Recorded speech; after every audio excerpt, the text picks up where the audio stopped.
गुण तीनों की भक्ति में ये भरम पड़ो संसार, कह कबीर निज नाम बिना तुम कैसे उतरो पार। तीन देव की जो करते भक्ति, इनकी कदे ना होवे मुक्ति।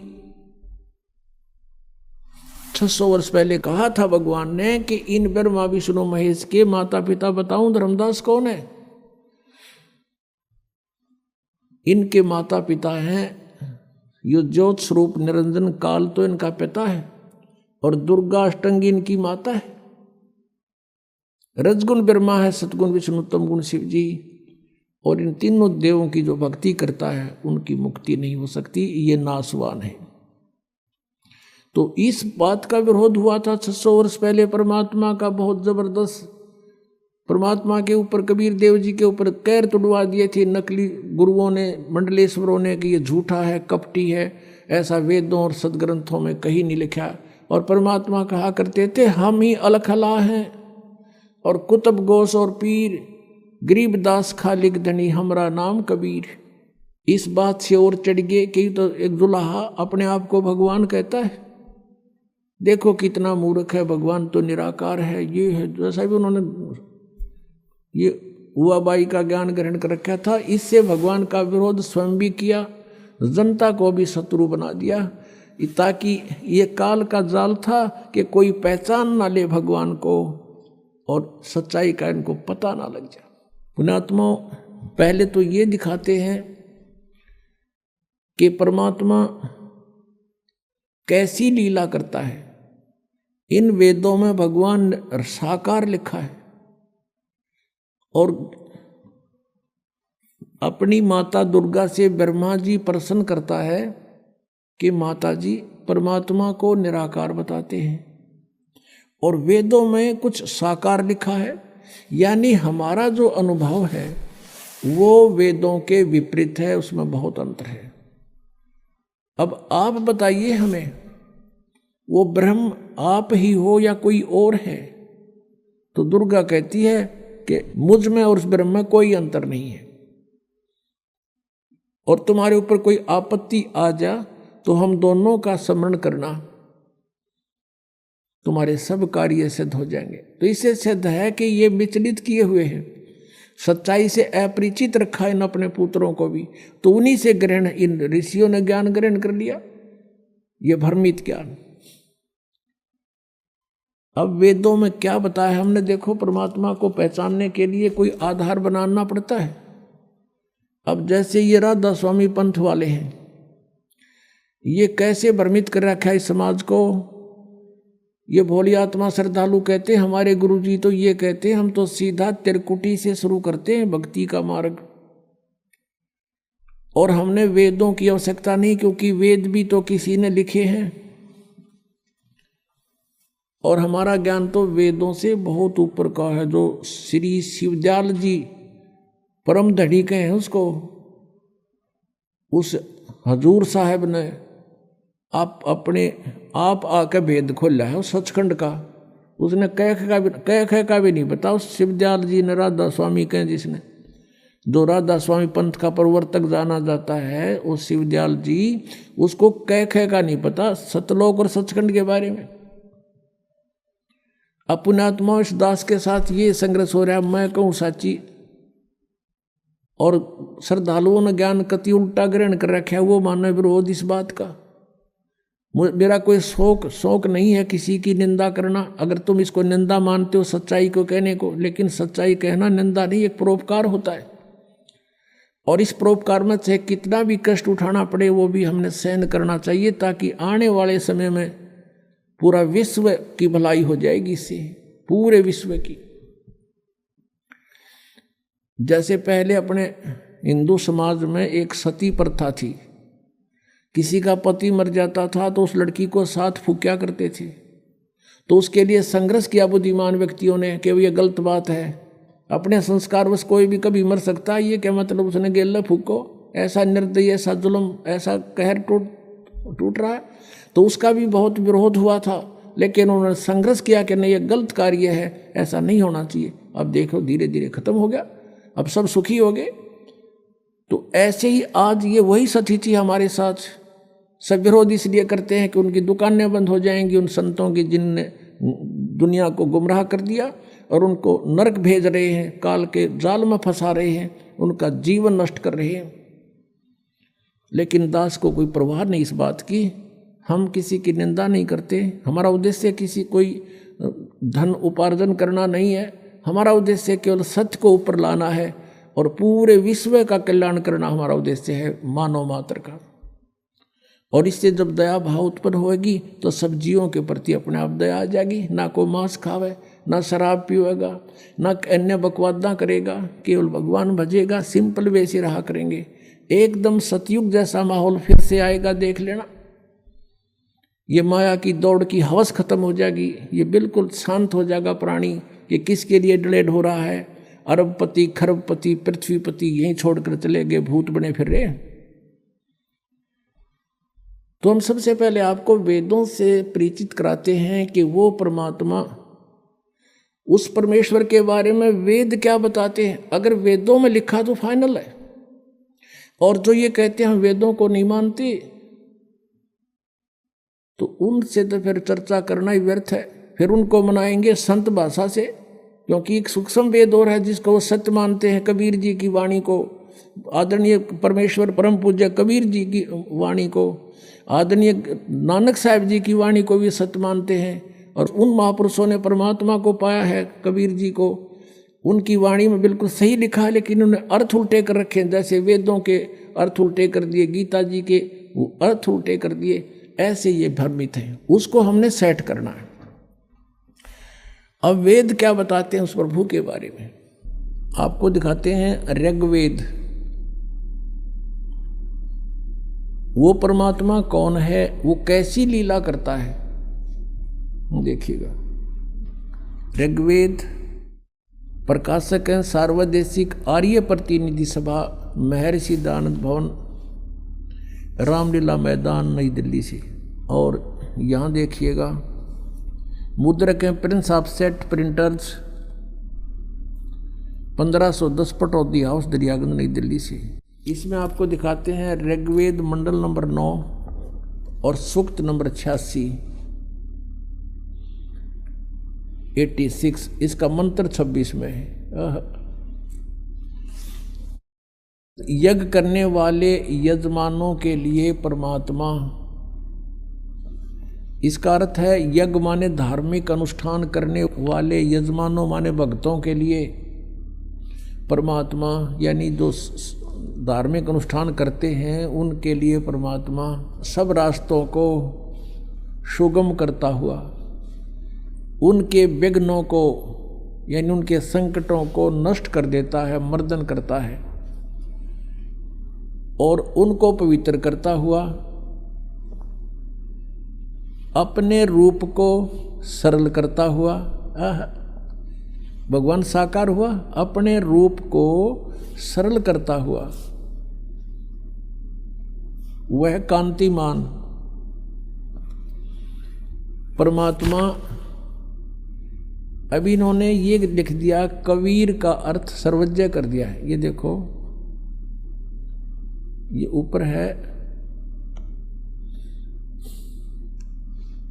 कबीर अतो, हम इसको कबीर बोलते हैं, कबीर कबीर। इन्होंने इसको यहाँ ऐसा लिख दिया, अपसर्ग लगा दिए।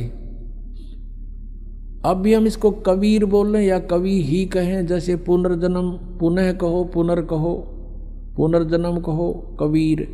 इन्होंने इसका अर्थ सर्वज्ञ कर दिया। ये लिखना था वो कबीर देव, कबीर परमेश्वर। जैसे यजुर्वेद के विषय में आपको दिखाते हैं, जैसे यजुर्वेद है, यजुर्वेद, और उसके यजु लिख के अपसर्ग लगा दें और कहीं उसकी महिमा का वर्णन हो किसी मंत्र में, और वहाँ यजु का अर्थ यजुर्वेद करना चाहिए, वो सही है। उसका अर्थ कर दे यजु का, कि यजु माने पूज्य, पूजनीय, पूज्य, पूजा की रसाएं का समूह। तो हमने उस यजुर्वेद को कैसे ढूंढेंगे फिर? अब देखना इसका प्रमाण इन वेदों के ठेकेदारों की ही रचना में दिखाते हैं। ये यजुर्वेद है, और इसके महर्षि दयानंद सरस्वती इसके अनुवादक हैं, अभी दिखाते हैं। प्रकाशक हैं सार्वदेशिक आर्य प्रतिनिधि सभा 2/5 महर्षि दयानंद भवन, रामलीला मैदान, नई दिल्ली से ये प्रकाशित है। और महर्षि दयानंद आर्य समाज प्रवर्तक का अनुवादित है, इसके द्वारा अनुवादित है। ये यहाँ से छपा है, Prince offset printers 1510 Pataudi house, Daryaganj, नई दिल्ली से। इसके 36वें अध्याय का प्रथम मंत्र ये है यजुर्वेद भाषा भाष्य, ये है 6300 यानी 36वां अध्याय है ये। और इसका ये प्रथम मंत्र है। इसमें क्या लिखा है? रेचम वाचम परपदे मनो यजु परपदे, ये यजु शब्द है, इसका 2 अपसर्ग लगा रखे और इसको ऐसे लिख दें, ये देखो ऐसे। अब इसको चलो यहाँ दिखाते हैं, इसका अनुवाद जो किया है इन्होंने, यजु का इन्होंने यहाँ अनुवाद किया है। अनुवाद में इन्होंने बिल्कुल सही लिखा है, यजु का अर्थ लिख दिया यजुर्वेद, ये बिल्कुल सही कर दिया। अगर यहाँ यजुर्वेद ना लिख के और ये लिख दें कि यजु यानी पूजा की ऋचाएं, क्योंकि यजु शब्द जो है ये पूजा से संबंधित है, तो उसका किसी भी शब्द का कोई अर्थ तो होता ही है। तो यहाँ अगर यजुर्वेद ना लिखते तो इस यजुर्वेद को कैसे पहचानेंगे, किसकी महिमा है? इन्होंने ठीक ऐसा वहाँ करना चाहिए था जहाँ नहीं किया। अब हम फिर आते हैं उस ऋग्वेद पर, जहाँ पर इन्होंने कबीर का अर्थ कवि कर दिया, सर्वज्ञ कर दिया। प्रथम तो कोई भी कवि सर्वज्ञ नहीं हो सकता। कवि का अर्थ काव्यकार तो लिख सकते थे तो कोई दिक्कत ना थी, लेकिन हम फिर भी पहचान लेते सच्चाई को। इन्होंने कविकार सर्वज्ञ करके ये बिल्कुल गलती कर दी। कोई भी कवि सर्वज्ञ नहीं होता। यहाँ अर्थ लिखना था वो कबीर देव है, वो परमात्मा जिसके विषय में ये गुणगान किए जा रहे हैं, वेद जिसकी महिमा बता रहे हैं, वो कबीर देव, कबीर साहब, कबीर प्रभु है। देव कहो, भगवान कहो, परमेश्वर कहो। अब देखिएगा ये वही ऋग्वेद, हमने यजुर्वेद रख दिया है और ऋग्वेद फिर उठा लिया, वही जो पहले आपको दिखाया था। ये कहाँ से प्रकाशित है? ये वहीं से प्रकाशित है, सर्वदेशिक आर्य प्रतिनिधि सभा, महर्षि दयानंद भवन, रामलीला मैदान, नई दिल्ली से। अब इसके हम ऋग्वेद मंडल नंबर 9 सूक्त 86 का मंत्र 26 फिर पढ़ेंगे। 26 इसमें ये कबीर शब्द है, इसका इन्होंने यहाँ गड़बड़ कर दी। यज्ञ करने वाले यजमानों के लिए यानी भक्तों के लिए, जो धार्मिक अनुष्ठान करते हैं उन भक्तों के लिए यज्ञ माने धार्मिक अनुष्ठान।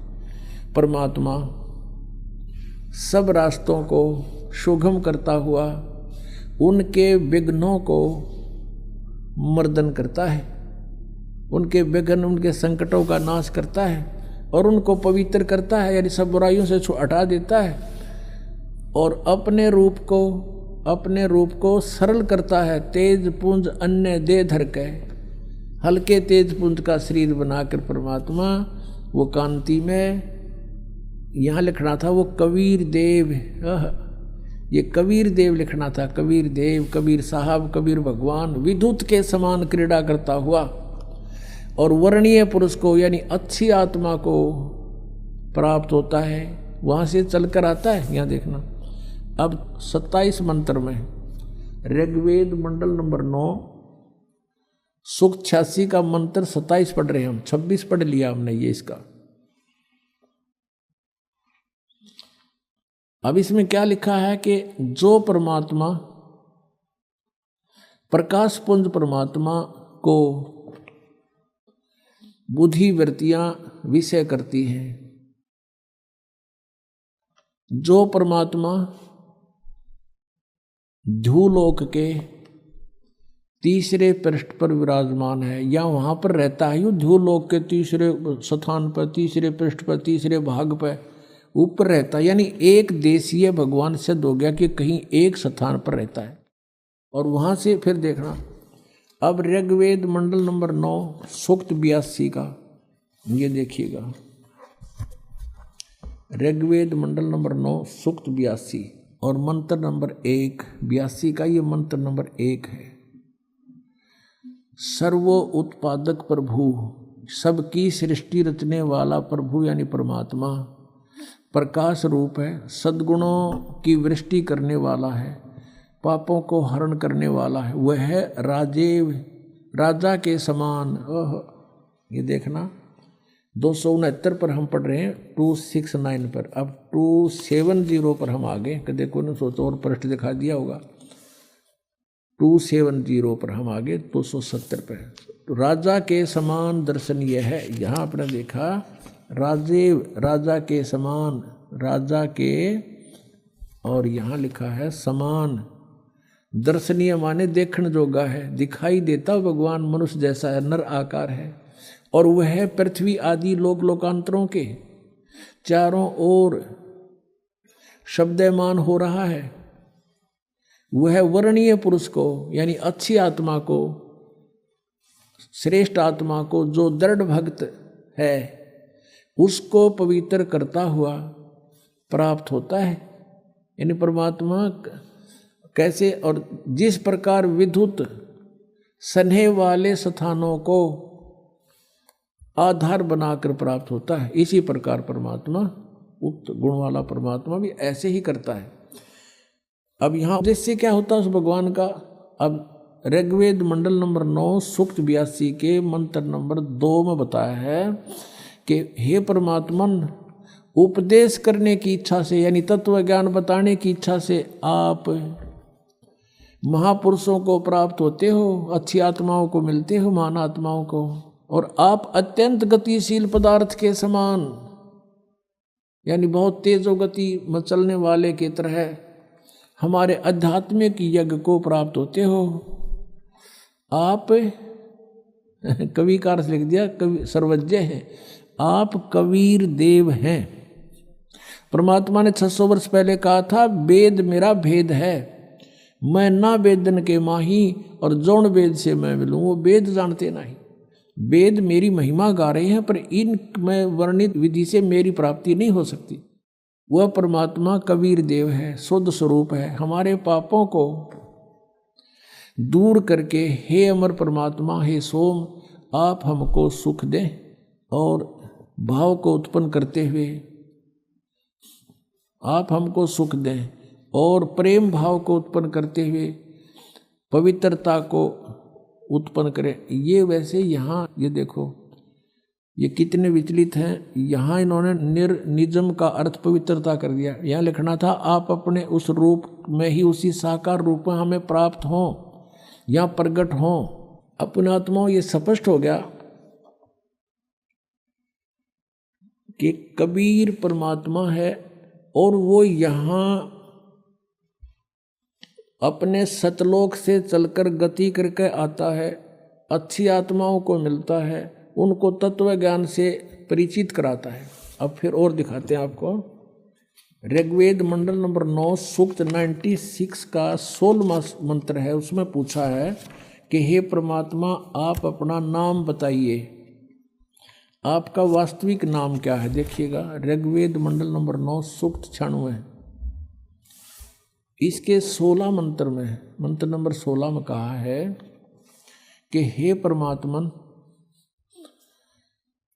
सर्वोपरि रहस्य श्रेष्ठ, यो नाम का इन्होंने अर्थ तुम्हारी संज्ञा कर दिया। लिखना था हे परमात्मन, सर्वोपरि रहस्य में यानी गुप्त आपका जो श्रेष्ठ नाम, जो नाम है, संज्ञा नहीं, आप उसका ज्ञान कराएं। अब इसमें 17वें श्लोक में ये स्पष्ट किया है कि शिशुम जगानम हरियंतम मर्जंती शुभंती वहीन मरुतो गणेन कबीर भी यु रह पर कबीर गिर भी कावेना कबीर संत सोम पवित्र एति पवित्रम अत्यति रेभन।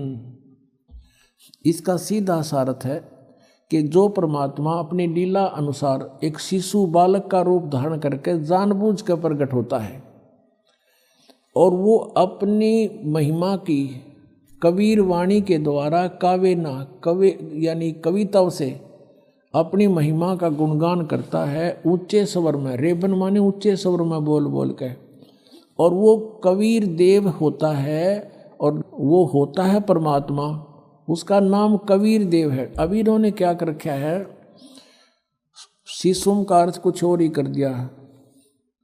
उस परमात्मा को जो सदा प्रगट है, जो अत्यंत कमनीय है, उसको उपासक लोग बुद्धि विषय करते हैं और उसकी स्तुति द्वारा उसके गुणों का वर्णन करते हैं। विद्वान लोग उस गतिशील परमात्मा का गुणों के गणों द्वारा वर्णन करते हैं। अब यहाँ इन्होंने क्या कर दिया, इस कबीर गिरभी को दो भाग कर दिए, कवि कबीलो कर दिया कबीर का, और गिरभी माने वाणी द्वारा। यहाँ लिखना था कबीर वाणी द्वारा, कबीर कबीर गिरभी, गिरभी माने वाणी द्वारा, गिर माने वाणी, गिरभी माने वाणी द्वारा, कबीर वाणी द्वारा। और कविन कविताओं से बोलता है, रेभन माने गरजता हुआ, ऊंची आवाज में बोलता है रेभन। इसका इन्होंने इस एक कवि का अर्थ तो कर दिया कबीर का, इस कबीर का अर्थ नहीं किया। आप देख लो, ये ब्रैकेट में इनकी संस्कृत है, इसमें कहीं पर भी दूसरा कबीर नहीं है। कबीर, ये देखो, ये पीछे देख के खूब देख सकते हो। और यहां केवल एक कबीर लिखा है, ये लिखा है कबीर, ये कबीर गिरभी, कबीर वाणी, कबीर वाणी द्वारा लिखना था। उसके बाद कबीर शब्द नहीं है, ये इनके सब आदि, इसमें कहीं पर भी कबीर शब्द नहीं है। और ये एक कबीर ने खा गए। अब जब एक अक्षर का भी अर्थ कहीं नहीं है तो वो अनुवाद कैंसिल होता है, क्रॉस लग जाता है, इन अनुवाद ठीक नहीं किया। अब इसका अर्थ ये है, ये दास बताएगा, परमात्मा ने ये चारों वेद, पांचों वेद दिए थे इस काल को, और जो कुछ भी इसमें लिखना कहना सुनना था हमारे लिए, वो सारा कुछ लिख कर इसको दे दिया। उसने एज इट इज बाहर निकाल दिए, ये न्यो के न्यो है। इसमें परमात्मा ने आप पर बताया है कि आपका असली नाम क्या है, प्रश्नोत्तरी स्वयं लिखकर भेज रखे। फिर यहाँ बता रखा है कि वो कबीर देव है, और वो शिशु रूप धारण करके जब प्रकट होता है अपने उद्देश्य को लेकर आता है तत्व ज्ञान देने के लिए, वो अपने मुख से वाणी बोलता है। वो कबीर जी द्वारा बोली गई वाणी कबीर वाणी कहलाती है। उस कबीर वाणी द्वारा कविताओं से, यानी कविताओं के माध्यम से, लोकोक्तियों के माध्यम से अपना सत्ज्ञान उच्चारण करता, बोलता है। वो परमात्मा होता है कबीर देव। कबीर संत सोम, वो ऋषि या संत रूप में प्रकट होता है, और वो कवियों की तरह आचरण करता है, वो होता है परमात्मा।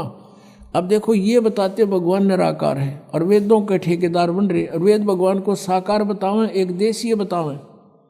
अब आपको दिखाते हैं इसी ऋग्वेद मंडल नंबर 9, इसको बाद में लेंगे। ऋग्वेद मंडल नंबर 9 सूक्त 94 के मंत्र 1 में, ये देखो बिल्कुल साथ में ही है, ये देखिएगा, ये वही ऋग्वेद है, ऋग्वेद मंडल नंबर 9 और सूक्त 94, और इसका प्रथम मंत्र है ये वाला। इसमें क्या लिखा है, हमने जो अपने आवश्यकता वो पढ़ेंगे। सूर्य के विषय में जैसे रश्मियाँ प्रकाशित करती हैं, इस प्रकार मनुष्यों की बुद्धियाँ अपनी अपनी उत्कट शक्ति के विषय करती। हमने ये देखना है, यहाँ देखना कि वह परमात्मा, जिस परमात्मा में सर्वोपरि बलों के समान शुभ बल है, वह परमात्मा कर्मों का अध्यक्ष होता हुआ सबको पवित्र करता है, और कवियों की तरह आचरण करता हुआ सर्वद्रष्टा पद के लिए इंद्रियों के अधिकरण मन के समान, ये अपनी बकवास करे हैं कि वो कवियों की तरह आचरण करता हुआ विचरता है। उसका अर्थ ये है सही। अब इसमें स्पष्ट हो गया कि वो परमात्मा कवियों जैसा आचरण करता हुआ सर्वद्रष्टा रूप में पृथ्वी पर भ्रमण करता है, नीचे उतर का आता है, कवियों की तरह आचरण करता है। और अभी इसी को सेकंड कर रहे हैं ऋग्वेद मंडल नंबर 9 और सूक्त 96 का, मंत्र 18 कि वो परमात्मा जो ऋषि रूप में प्रकट होकर या संत रूप में प्रकट होता है और कबीर वाणी द्वारा, अपनी कबीर वाणी द्वारा, अपनी वाणी द्वारा, अपने मुख से बोल बोल कर जो ज्ञान देता है वो सच्चिदानंद घन ब्रह्म की वाणी कहलाती है। गीता जी अध्याय नंबर 4 के श्लोक नंबर 32 में इसी का वर्णन है कि उस ब्रह्मणे मुखे, उन्होंने गीता अनुवादकर्ताओं ने वहाँ अनर्थ कर रखा है ब्रह्मणे मुखे का अर्थ वेद की वाणी लिख दिया, वेद की वाणी, वो गलत लिखा है। वो लिखना था सच्चिदानंद घन ब्रह्म से के मुख से उच्चरित वाणी, यानी परम अक्षर ब्रह्म ने स्वयं आकर जो अपने मुख से बोला वो ज्ञान, उसमें धार्मिक अनुष्ठानों की जानकारी, यज्ञों की विस्तार के साथ दी गई है और वो तत्व ज्ञान है। गीता जी अध्याय नंबर 4 के श्लोक 34 में कहा कि उस तत्व ज्ञान को कोई तत्वदर्शी संत बताएगा। गीता ज्ञान दाता भी अनभिज्ञ है। तो यहाँ ये बता रहे हैं कि वो परमात्मा अपने मुख से बोलता है वाणी, कबीर वाणी, और जिस कारण से वो प्रसिद्ध कवियों की भी उपाधि प्राप्त करता है। और ऋग्वेद मंडल नंबर 9 सूक्त 94 का मंत्र 1 स्पष्ट कर रहा है कि वो परमात्मा सर्वशक्तिमान है और यहाँ पृथ्वी पर आकर के एक कवियों जैसा आचरण करता है। इन्होंने अनुवादों को अनर्थ कर रखे हैं, फिर भी सच्चाई छुप नहीं सकी, क्योंकि ये भगवान को निराकार मानते थे। और यदि वेदों में 10-20 मंत्र होते तो ये अड़ंगा और कर देते, ना समझ माती, ये मतलब ठोक रखा, इतना ज्ञान भर रखा है भगवान का। और इन्होंने कोशिश भी की है छुपाने की, बहुत अर्थों के अनर्थ किए, फिर भी सच्चाई नहीं छुप सकी। परमात्मा ने इनकी दुर्बुद्धि पर पर्दा डाल दिया जब इन वेदों का अनुवाद किया गया। इनका याद देना रहा दानंद के बताया करता हूँ तो निराकार है, और वेदों में साकार लिखा रही अनुवाद खुद कर रहे, और फिर डंडोरा पीटे भगवान निराकार है। रामपाल झूठ बोला है, ये कहते हैं रामपाल ने संस्कृत ना पढ़नी आती इसलिए क्या जाने वेदों को, तो महर्षि था दानंद, तो वेद दोनों बड़ा विद्वान था। अब तुम्हारे अनुवाद में दास दिखा रहा है कि देख लो इसमें साकार बता रहे हैं वेद, तुम अनुवाद करने भी आप ही हो करने वाले। तो पुण्यात्मा ये आप पर रहम कराया भगवान ने। यदि ये दास अनुवाद करता तो शायद स्वीकार होता, इनसे ही करवा दिया पहले मालिक, क्योंकि उसके हाथ में सब रिमोट है सबका। जीव तो जीव होता है, वो परमेश्वर है, उसने आपके लिए रहम करवाया। आज उन्हीं के द्वारा जो निराकार का डंडोरा पीटा करते, ठोक कर कहा करते भगवान तो निराकार है, एक देश कहीं पर नहीं रहता किसी लोक में, आज उन्हीं के कर कमलों से लिखवा दिया कि भगवान साकार है, उसका नाम कबीर देव है, वो मनुष्य दृश्य है और वहाँ से चल कर आता है। जब भगवान सर्वव्यापक है तो चल कांड की जरूरत क्या रहेगी इसको, वो तो अपने आप ही पहले से आपके पास है निराकार रूप में। तो निराकार नहीं, भगवान साकार है, नरवत मनुष्य दृश्य है। कम से कम 10 मंत्रों में लिखा कि नरवत अग्नि, नरवत देव, नरवत शंभु, मनुष्यवत अग्नि, मनुष्यवत भगवान परमात्मा, वो मनुष्य के सदृश है। अब इसको फिर हम लेते हैं कि ऋग्वेद मंडल नंबर 9 सूक्त नंबर 96 में के मंत्र नंबर 16 में पूछा है कि आप अपना नाम बताइए, ओरिजिनल नाम क्या है। यहाँ बताया कि उसका वो कबीर देव है। कबीर देव उसको लोग कवि कहते हैं क्योंकि वो अपनी महिमा की वाणी कवियों की तरह आचरण करके बोलता है, लेकिन वो तो परमात्मा होता है। कवि तो कविताओं तक सीमित है, इस परमात्मा ने सब सदग्रंथों का, सब वेदों का, सब पुराणों का, कुरान का, बाइबल का, सब का भेद खोल कर अपनी अमृतवाणी में सुख संवेद में लिख दिया। तो ये कवियों के सत्र का ज्ञान नहीं है, तो वो कवि की उपाधि भी प्राप्त करता हो परमात्मा। देखिएगा ये ऋग्वेद मंडल नंबर 9 और सूक्त 96। अब हमने ये पढ़ लिया, 16 पढ़ लिया कि हे परमात्मन आप अपने उस गुप्त रहस्य में श्रेष्ठ नाम का जो नाम है उसका आप ज्ञान कराएं। अब इसमें ज्ञान करा दिया कि वो जो शिशु रूप धारण करके परमात्मा उत्पन्न होता, प्रकट होता है। अपनी 5-6 वर्ष की आयु में ही परमात्मा अपनी महिमा की वाणी को काव्यना, कविताओं के माध्यम से बोलना, ऊंचे स्वर में बोलकर, अत्यंत ऊंचे स्वर में पवित्र वाणी को, वो संत सोम, वो कबीर देव, वो अमर परमात्मा कबीर नाम है उसका, कबीर देव होता है। अब यहाँ तक हमने पढ़ लिया कि वो कबीर वाणी द्वारा काव्यना कविताओं से अपनी महिमा, स्तुति नहीं, कविताओं से अपनी महिमा सुनाता है। वो संत, वो कबीर देव, वो कबीर, वो अमर सोमन है, अमर परमात्मा, वह परमात्मा कबीर होता, कबीर जो संत या ऋषि रूप में प्रकट होकर के उपदेष्टा बनता है, उपदेश देता है। ऊंचे स्वर में अपनी महिमा की वाणी ऊंचे स्वर में वो गरजता हुआ बोलता है। अब देखो इसमें स्पष्ट कर दिया 18 में, ऋग्वेद मंडल नंबर 9 सूक्त 96 के 18 में क्या कहा है कि ऋषि मना, यह ऋषि कृत, यु तय है, यु मिटा हुआ विस्प्रिंट है, ऋषि कृत सवर्षा सहसरणीथ पदवी कवि नाम।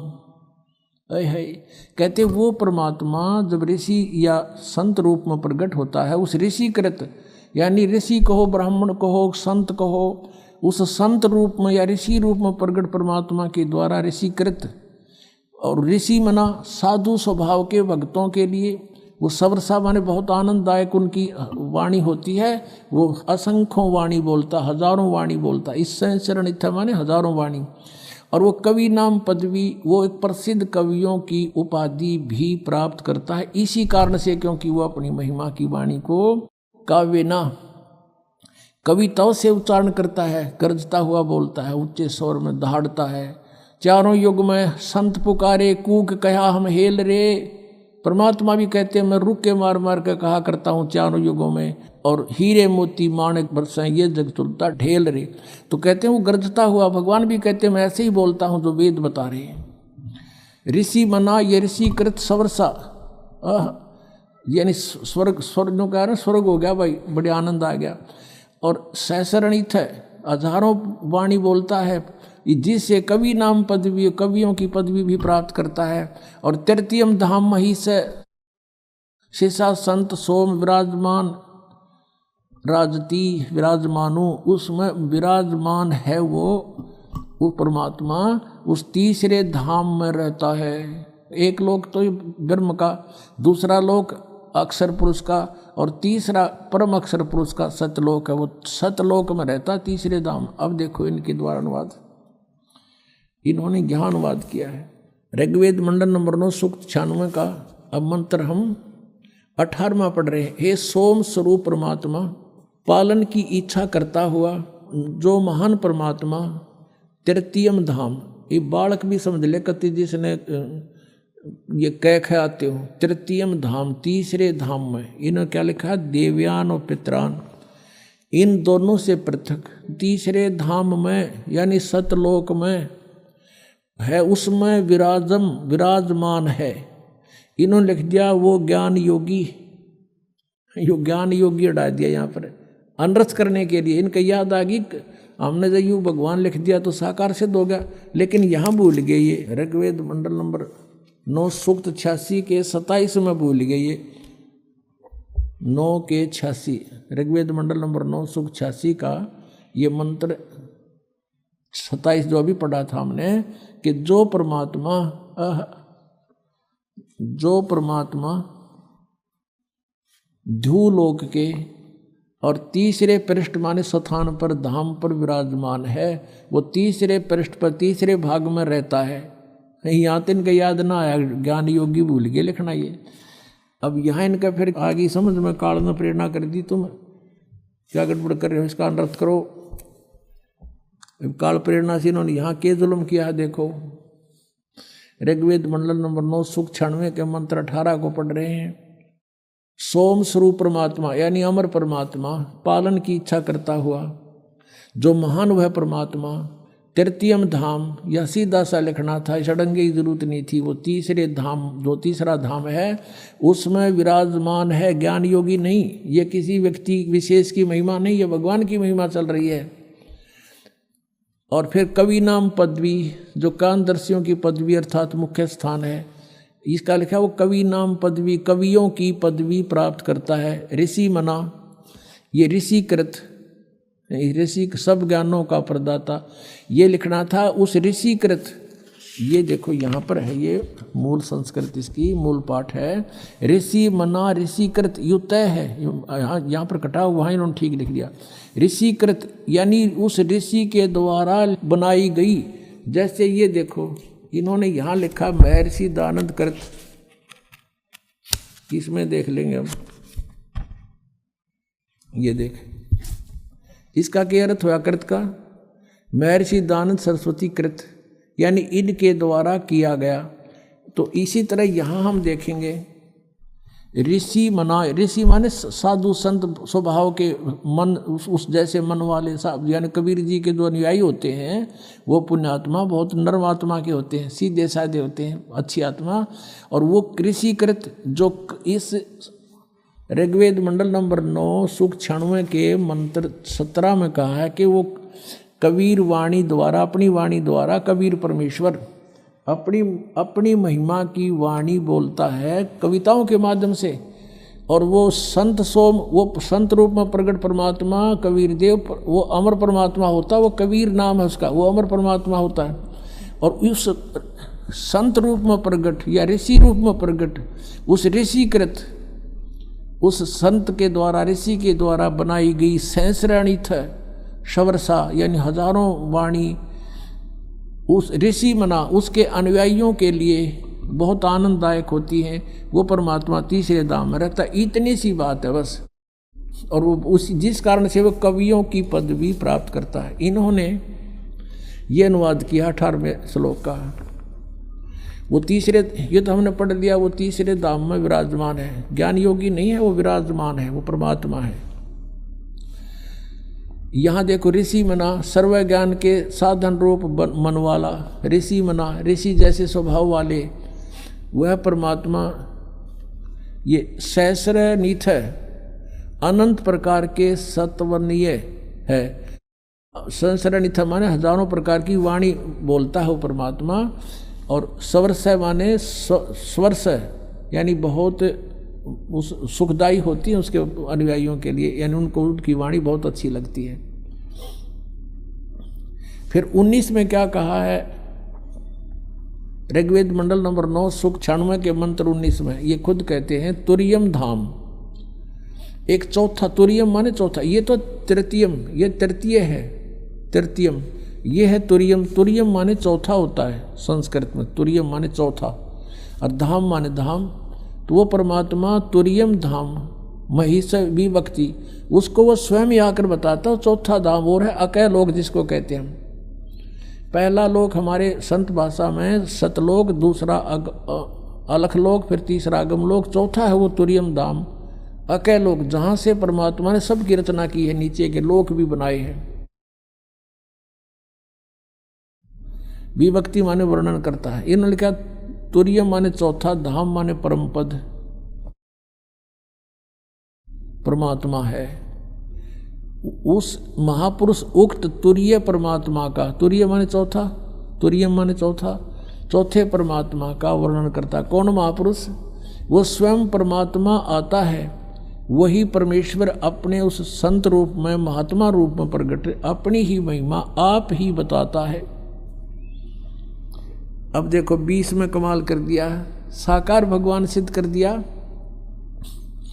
वह परमात्मा जिस प्रकार एक संघ को उसका सेनापति प्राप्त होता है, यानी बहुत बड़े श्रद्धालुओं का वो मुखिया होता है, इसी प्रकार ब्रह्मांड रूपी कोश को प्राप्त होता है, होकर ऊंचे स्वर से गरजता हुआ, ऊंचे स्वर से वाणी बोलता है, इस ब्रह्मांड रूपी विस्तृत प्रकृति खंड में भली भांति प्रविष्ट होता है। जैसे कि मरिए मनुष्य, ये देखो, जैसे मनुष्य शुभ्र शरीर को धारण करता हुआ अत्यंत गतिशील पदार्थ के समान प्राप्ति के लिए गतिशील होता हुआ। अब देख लिया ना, क्यों परमात्मा जैसे मनुष्य जैसा है, और जैसे मनुष्य शुभ्र शरीर, सुंदर शरीर धारण कर लेता है, यानी जैसे कपड़े डाल लिए मनुष्य ने, ऐसे ही परमात्मा मनुष्य की तरह सुंदर शरीर, शुभ्र माने सुंदर शरीर धारण करके प्रकट होता है, यहाँ आता है। अपना आत्मा जब वो परमात्मा यहाँ आता है वो करता क्या है? कवियों जैसा आचरण करता है। यह आपने ऋग्वेद मंडल नंबर 9 सुख 94 के मंत्र 1 में पढ़ लिया कि वो परमात्मा कवियों जैसा आचरण करता है। लेकिन वो परमात्मा होता है तो कबीर इज गॉड, वो कबीर परमात्मा है जिसने ये लीलाएं की। अब परमेश्वर ने कहा था वेद मेरा भेद है, मैं मिलूं वेदन से नाही, और जौन वेद से मैं मिलूं उसको वेद जानते नहीं। चारों वेद मेरी ही महिमा का गुणगान कर रहे हैं, और इन वेदों में वर्णित विधि से मेरी प्राप्ति नहीं हो सकती। और जिस वेद से, जौन वेद से, यानी सूक्ष्म वेद से जो परमेश्वर ने स्वयं आकर अपनी वाणी में बोला, कहते उस वेद से मैं मिलूं, ये वेद जानते नहीं। अपना आत्मा संक्षिप्त में सृष्टि रचना सुनाता है ये दास आपको, जो परमेश्वर ने ही आकर बताई है। अभी आपने सुना था कि धर्मदास ये जग बोराना, और कोई ना जाने पद निर्वाणा, यही कारण मैं कथा पसारा, सबसे कहिए एक राम न्यारा। और यही ज्ञान जग जीव सुनाओ, सब जीवों का भ्रम नसाओ, भ्रम गए जग वेद पुराना, और आदि राम का किसी ने भेद नहीं जाना। अब मैं तुमसे कहूँ चिताई, तिन देवन की उत्पत्ति बाई, ज्ञानी सुने सो हृदय लगाई, और मूर्ख सुने तो समझ में नहीं आई, गम नहीं पाई। माँ अष्टंगी पिता निरंजन, ये जमदार उन वंशन अंजन, पहले की निरंजन राई, पीछे से माया उपजाई। माया रूप देखती शोभा, देव निरंजन तन मन लोभा। धर्मराय की ने भोग विलासा, माया को रही तबासा, यानी ये प्रेग्नेंट होगी दुर्गा। और 3 पुत्र अष्टंगी जाए, ब्रह्मा विष्णु शिव नाम धराए।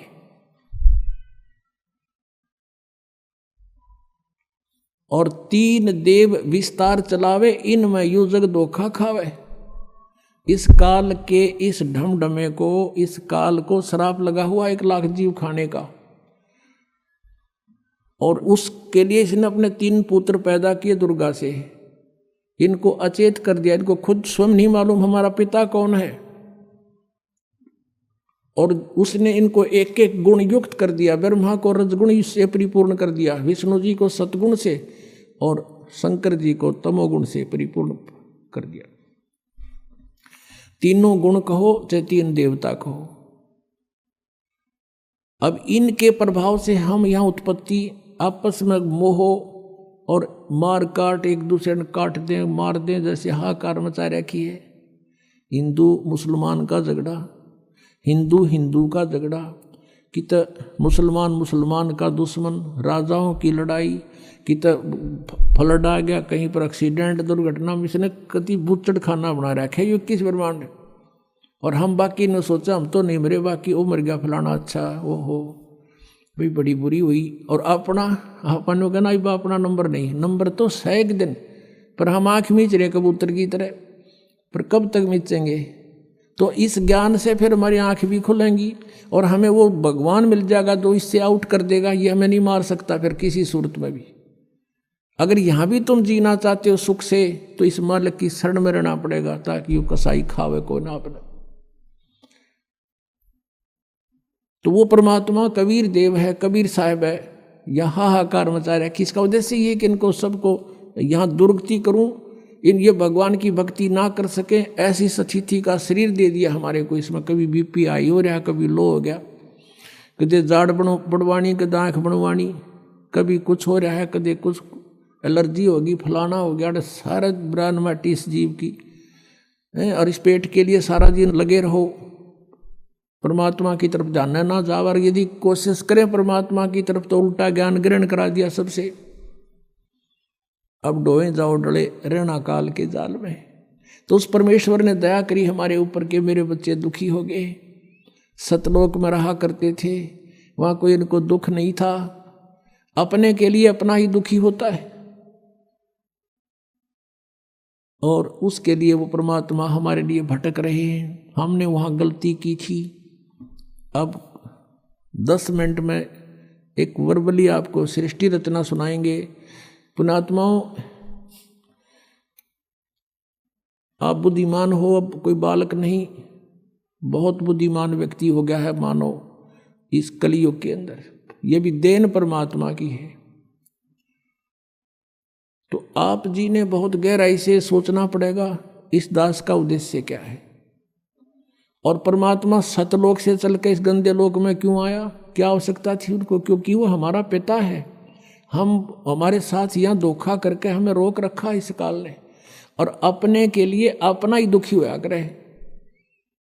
परमात्मा कहते हैं कबीर देव जी कि मैं रोवत हूँ सृष्टि को, और ये सृष्टि रोए मोहे। और गरीबदास जी जिसको परमात्मा मिले थे आकर, आदरणीय गरीबदास साहिब जी को, वो कहते हैं जैसे तुलसीदास जी ने रामायण को लाखों वर्ष के बाद एज इट इज लिख दिया लोकोक्तियों के माध्यम से, चौपाइयों के माध्यम से, ऐसे ही आदरणीय गरीबदास साहिब जी की दिव्य दृष्टि खोल दी भगवान ने। सतलोक दिखा गए, सचखंड दिखा गए, छोड़ दिया। उसने परमात्मा की जो महिमा अपनी वाणी में बोली है, क्या बताई है। कबीर साहब कहते हैं मैं रोवत हूँ सृष्टि को, और सृष्टि रोए मोहे। और गरीबदास इस वियोग को समझ नहीं सकता कोई, कि मैं तुम्हें खोज रहा हूँ कि, और तुम्हें बताना चाहता हूँ आई एम गॉड, मैं परमात्मा हूँ, मैं तुम्हारा पिता हूँ, तुम मेरे बच्चे हो और तुम मुझे खोज रहे हो। लेकिन हमारे इस वियोग को, हमारे इस विछोड़ को कौन मिलावे, कोई नहीं समझ सकता कि तुम कहाँ से बिछुड़ कर आए थे। आज मैं कह रहा हूँ मैं भगवान हूँ, तुम भ्रमित कर दिए काल के दूतों ने। तुम कहते हो नहीं भगवान निराकार होता है, वेदों में भगवान निराकार लिखा है, भगवान साकार हो ही नहीं सकता। तुम मुझे खोज रहे हो, मैं तुम्हें ढूंढ रहा हूँ, कि मैं बताना चाहता हूँ कि मैं परमात्मा हूँ। अब ये सृष्टि कैसे रची गई। परमात्मा समर्थ है। सबसे पहले केवल परमात्मा थे, उन्होंने अपनी वचन शक्ति से ये परमात्मा पहले अकेल लोक को स्थापित करके, उसमें उत्पन्न करके, प्रकट करके अकेल लोक में रहते थे। वहाँ केवल अकेले भगवान ही रहते हैं, वो परमेश्वर की राजधानी है, उसमें दूसरा कोई नहीं जा सकता। उसके बाद अकेल लोक के बाद परमात्मा ने अपने नीचे के 3 लोक और उत्पन्न किए। अगम लोक, उससे नेक्स्ट अलख लोक, और उससे नेक्स्ट चौथे नंबर का सतलोक। और नीचे से हम गिनेंगे तो प्रथम सतलोक, दूसरा अलखलोक, और तीसरा अगम, और चौथा वो अकैलोक। जैसे अभी आपने ऋग्वेद मंडल नंबर 9 सूक्त 96 के मंत्र 19 में पढ़ा कि वो तुरियम धाम, वो चौथा धाम है, वो अकैलोक है, समुद्र की तरह है। यानी समुद्र सभी जलों का स्रोत होता है, ऐसे वो परमात्मा का जो अकैलोक है सभी का स्रोत है। वो उसी परमेश्वर ने फिर 4 अन्य रूप धारण किए। एक रूप में वो अगम लोक में आके अगम पुरुष नाम से विराजमान हुए, और अलख लोक में आकर के अलख पुरुष, और सतलोक में आकर के वो सतपुरुष नाम से, यानी उपमात्मक नाम है उस परमात्मा की, उपाधि के नाम है ये। उनका रियल नाम कबीर देव है, वो कबीर साहब है। जैसे कुरान में अल्लाह अकबर कहते हैं, अल्लाह कबीर, अल्लाह अकबीर, अकबर, अकबर कहने लगे उसको अकबर, वो कबीर है। कबीरन खबीरन ये कुरान शरीफ में लिखा है, वो कबीर देव यानी उस पूर्ण परमात्मा का नाम है ये। तो सतलोक में परमात्मा ने, अच्छा, 4 लोकों में जहाँ भगवान अपने अन्य रूप बनाकर रहता है, इनने अपने अपने रूप की शोभा भी इनका अलग अलग बनाई है। जैसे एक सतलोक में परमात्मा के एक रोमकूप का प्रकाश, एक रोमकूप यानी मनुष्य सदृश है परमात्मा, हमारे जैसा ही। गरीबदास साहिब ने कहा कि हमरे ही उनिहार है, हमारा सृजनहार है, हमारा भगवान हमें बनाने वाला हमारे जैसा है।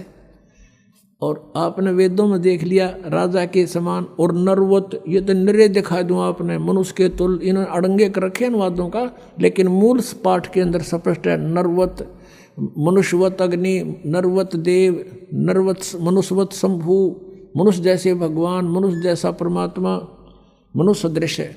और पवित्र बाइबल में लिखा है, सृष्टि ग्रंथ में प्रथम अध्याय के 26वीं आयत में, श्लोक में, उसमें लिखा है कि परमात्मा ने कहा अब मनुष्य को उत्पन्न करूंगा और मनुष्य को अपने रूप में बनाऊंगा। परमात्मा ने मनुष्य को अपने स्वरूप के अनुसार उत्पन्न किया, तो भगवान निराकार कैसे हुआ? तो मनुष्य सदृश है। और पूरे इस यानी ईसाई धर्म में किसी से पूछ लो परमात्मा की क्या स्थिति है, वो कहते हैं गॉड इज फॉर्मलेस, परमात्मा निराकार है। अरे पवित्र बाइबल कह रहा है मनुष्य सदृश है, ये निराकार का ढिंढोरा पीट रहे। तो ऐसे ही कोई भी पवित्र धर्म का जो अनुयायी है अपने पवित्र सदग्रंथों से भी वो परिचित नहीं है। जैसे हिंदू और मुसलमानों का झगड़ा किस बात पर था? मुसलमानों ने ये मान लिया कि हम जो साधना कर रहे हैं वो एक देव की कर रहे हैं, एक प्रभु की, एक अल्लाह की। और हिंदू लोग ये बेचारे दुखी हो रहे हैं, ये अन्य देवताओं की पूजा करते हैं, ये नहीं करनी चाहिए, इनका जीवन नष्ट हो रहा। इसलिए उन्होंने सोचा कि हम सही मार्ग पर लगे हुए हैं और हम उस सब पूर्ण परमात्मा की भक्ति कर रहे हैं जिससे मोक्ष संभव है। तो इनको भी कोशिश करें, ज़बरदस्ती भी अगर इस मार्ग पर लगा दें इनका कल्याण हो जाएगा। इसलिए वो ज़बरदस्ती मुसलमान बनाने लगे। उन्होंने ये सोच रखा था कि हम पूर्ण परमात्मा की भक्ति कर रहे हैं। अब उनका भी भ्रम था ये। जैसे कुरान शरीफ सूरत फुरकानी 25 नंबर है इनकी, उसमें आयत नंबर 52 से लेकर 59 तक, 52 से लेकर 59 तक स्पष्ट किया है कि कुरान शरीफ का ज्ञानदाता, जैसे गीता का ज्ञानदाता ये ब्रह्म है और वही ब्रह्म कुरान शरीफ का ज्ञान दे रहा है। और अपने जैसे गीता का ज्ञान अर्जुन को दिया जा रहा है तो वहाँ हजरत मोहम्मद को दिया जा रहा है। तो वो कुरान शरीफ का ज्ञानदाता कहता है कि ए पैगंबर, मैं तुझे इस कुरान शरीफ की जो दलील दे रहा हूँ इस पर विश्वास रखना, वो अल्लाह कबीर है और ये काफिर उसको नहीं मानेंगे, तू इनकी बातों में मत आना, इनके साथ संघर्ष करना, झगड़ा नहीं करना। ये कहेंगे कबीर गॉड नहीं है और तू मेरी बात पर विश्वास रखना, वो कबीर नाम का परमात्मा है। और ये परमात्मा वही है जिसने सब दरियाओं को बनाया, सब पृथ्वी को बनाया, 6 दिन में सृष्टि रची, 7वां दिन तख्त पर जा बैठा। और उस परमात्मा की खबर किसी बाखबर से पूछ देखो। अपने आत्माओं, मुसलमान धर्म के अनुयायी क्या मानते हैं कि कुरान शरीफ का ज्ञान स्वयं हमारे अल्लाह ने दिया है। किसको? हजरत मोहम्मद को दिया है। उसके देने के तरीके चाहे भले ही कुछ भी रहे हों, चाहे वो स्वयं आकाशवाणी से दिया हो, चाहे उसके अंदर वह प्रवेश कर दी हो या किसी फरिश्ते ने दिया हो, वो केवल संदेश वाहक था, फरिश्ता ज्ञान दिया उस भगवान ने। तो वो अल्लाह कह रहा है, जिसको मुसलमान धर्म अपना अल्लाह मानते हैं, कि तू जो मैं ज्ञान दे रहा हूँ ये सत्य है। और ये वो परमात्मा है कबीर जिसने 6 दिन में सृष्टि रची, 7वें दिन तख्त पर जा बैठा। और इसकी खबर किसी बाखबर से पूछो। यानी कुरान शरीफ का ज्ञानदाता भी अल्पज्ञ है, वो भी नहीं जानता उस अल्लाहु अकबर यानी कबीर परमात्मा के बारे में जिसने 6 दिन में सृष्टि रची, 7वें दिन तख्त पर जा बैठा। उसकी जानकारी तो तत्वदर्शी संत बताओगे, बाखबर, उनसे पूछो। तो इससे सिद्ध हो गया कि ये भी इनकम्प्लीट गॉड की साधना कर रहे थे, अधूरे परमात्मा की। तो और ये इसी आधार से कहा करते थे कि तुम काफिर हो, तुम भगवान को ना पूछकर सब देवताओं की पूजा करते हो। आज उनकी स्थिति भी वहीं पर खड़े हैं, ये काल की पूजा कर रहे थे। अब आपको थोड़ा कुरान शरीफ दिखाना पड़ेगा, क्योंकि ये ऐसा जटिल बना दिया इस काल ने। हम भिन्न भिन्न बना दिए, हिंदू अलग बना दिए, मुसलमान न्यारे, सिख अलग से, ईसाई अलग से, ताकि ये लड़ते रहें आपस में। सच्चाई सामने आएगी तो ये फिर झगड़ा करेंगे, ऐसा नहीं है, झूठ बोलता, लेकिन ये वो गुंजाइश नहीं रहेगी। ये इंटरनेट और ये सब वेबसाइट और ये प्रोजेक्टर ये मोबाइल, ये सब साधना पर, ये सब जो आज तकनीक दी है, ये गॉड कबीर ने दी है। यहाँ का तो भगवान भी ना बना सकता है इन ऐसे कंप्यूटरों को। आज से लाखों वर्ष इतिहास देख लो पिछला। महाभारत का आप कथा सुनते हो, एक रेडू में 6 खच्चर जोड़ गए और घिस्से अंडा करते। क्या वो आदमी नहीं थे, वो नहीं बना सके थे इसको जब आवश्यकता नहीं थी। यानी एक बैलगाड़ी जिसको आज 2 बैल खींच सकते हैं, उस समय 6 टट्टू जोड़ा करते उसमें, ये खच्चर घोड़े, और उसको बड़ा वाहन मानते थे, क्योंकि वो कितना होगा जंगलों में करने घसीट के ले जाना पड़ता था, सड़क भी ना बनाया करते ये। तो कहने का भाव ये है कि ये टेक्निक भगवान ने दी है, इसलिए दी है कि अब ये बच्चे मुझे पहचान लेंगे। आज कुछ ऐसे आधुनिक इंस्ट्रूमेंट बना दिए भगवान ने, जिससे भगवान की लीला को समझने में आसानी हो रही है। एक छोटी सी चिप है इतनी की, और उसके अंदर कितना मैटर आ जाता है गिनती नहीं होती। इसलिए परमात्मा को समझना बहुत आसान है। जैसे हम एक यहाँ पर बैठा हुआ व्यक्ति फैक्स कर देता है और कहीं निकाल लो उस मैटर ने एज इट इज, कोई तार नहीं बीच में, तो ऐसे ही परमात्मा ने हम सब कर्मों का हमारे अंतःकरण के अंदर हमारे शरीर में एक ऐसा इंस्ट्रूमेंट लगा रखा है जिसमें वो असंख्य जन्मों के आपके संस्कार डिपॉजिट है कोड वर्डों में, और एक कॉपी भगवान के पास है। और उसने परमात्मा ने कोई जरूरत को नहीं आपके पीछे पीछे घूमने की, इंस्ट्रूमेंट लगा दिए, जो करोगे उसमें लिखा पाओगा और वहाँ देख लेगा, काजा उड़क ऑन कर देगा आपकी, ये चल पड़ेगी सीडी। आपसे पूछने की आवश्यकता नहीं भगवान ने, या तो 6 गवाह चाहिए एक दोषी को करार करने के लिए, वहाँ आवश्यकता नहीं है। कितना दयालु है भगवान आपके ऊपर, वो कितने रजा है आपके ऊपर परमात्मा कबीर देव की। आप अन्य संतों के सत्संगों में जाते थे, ये इधर जय गुरुदेव एक पंथ चल रहा है मथुरा में, वो भी राधा स्वामी की ब्रांच समझ लो, 5 नामों पर गाटा जोड़ रखे है। वहाँ से आए हुए भगत बताते हैं कि वहाँ कह तो ज्ञान नहीं था, और हम उनको परम संत मान के श्रद्धालु वहाँ बैठे रहते थे। और जहाँ हम वो सत्संग करते थे, अपने आप एक टेंट लगाए जाते थे, आप पे बनाओ और आप पे खाओ, कितना पढ़ो कितना सो, नहाओ धो ना की तो व्यवस्था है, कुछ नहीं उनकी तरफ से व्यवस्था होती थी। अब जाते हैं दूसरे पंथों के पास, संतों के पास, कहते हैं अपना सारा सामान साथ ले जाओ गुदड़ा, और वहाँ एक पराल का पूड़ा दे दिया करें, 20 रुपये लें जमा करा दो, ये पराल बिछाओ और अपने कंबल बिछाओ और सो जाओ। और ज्ञान क्या दो, 1 घंटे एक 45-50 मिनट एंड बेंड बोल के वो नकली गुरु अपना जा बैठे, श्रद्धालुओं ने होकर मौज मचा दी, बड़ा अच्छा ज्ञान करा। ज्ञान का उन्हें कह का भी ना पता, ज्ञान तो ये है दास का गला सूख लेता है, इस ज्ञान का अंत नहीं आता। और आप पर कितनी मेहर कर रखी, नीचे बैठ बिछा रखा भगवान ने, इस दासों की ड्यूटी लगा रखी अपने बच्चों के लिए। तुम कितनी पुण्यात्मा हो, और दे कर काची रजाई और छका के देसी घी का माल बैठा दिए, सुनो ही मेरी महिमा।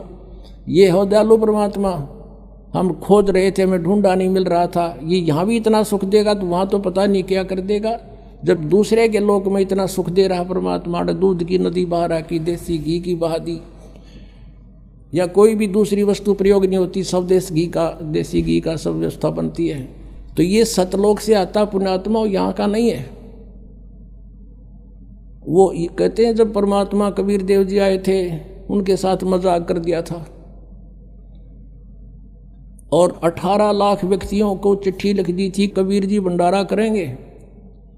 और कबीर जी झोपड़ी में रहा करते, भगवान लीला करते थे कि भगवान बजो मेरे की तरफ, फिर देखना परमात्मा के हाथ। 18 लाख व्यक्ति आगे, श्याम का आटा भी घर पे नहीं था। परमात्मा लीला, वहाँ तो कबीर रूप में बैठे हैं, एक गरीब व्यक्ति के रूप में, और सतलोक में गए। वहाँ से 9 लाख बैलों के ऊपर बना बना सारा सामान सतलोक से लेके 1 सेकंड में यहाँ आगे गर्मा गर्म, और भंडारा ला दिया। 3 दिन तक 18 लाख व्यक्तियों का भंडारा छिका दिया परमात्मा ने। और चिट्ठी में लिखा था कि कबीर एक असरफी देगा सोने की, एक दोहर देगा कंबल, वो भी साथ दिए थे।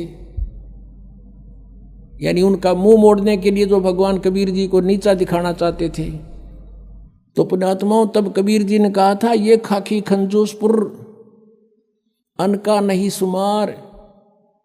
और दूसरा रूप केशव नाम धर के आगे थे कि व्यापारी का रूप बना के गरीबदास केशव के अन का नहीं सुमार।